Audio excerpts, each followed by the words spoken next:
Kita ba mong CCTV nga swak sa budget? O, kani nga CCTV V380 Pro, outdoor ni siya, highly recommended. So naabot ni siya tong last week.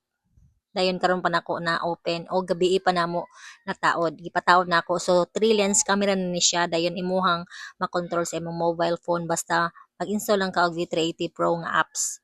Then pwede ka maistorya. Same lang ni siya nga CCTV katong naa sa tindahan.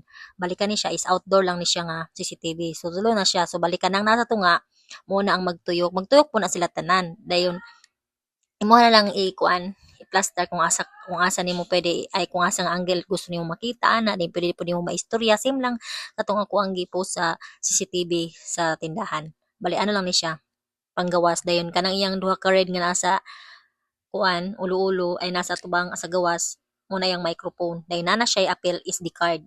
Makapili na ka na 60 na 250 nga SD card unsa kadako dayon imo na nang itao diha sa iyang lubutan. So highly recommended ni siya dayon clear iyang camera jud.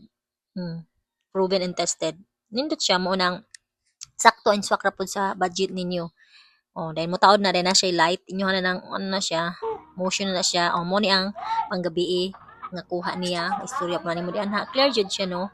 Mo na iyang kuha sa panggabi. So, unsa pa inyong ipaabot para makita na niyo ang kata. Dayon kanungog mo sa mga marites sa mga silingan, sa mga sa joke. Bitaw, highly recommended ni siya. Oh, lantaw na ng mga among mga muse diha na oh.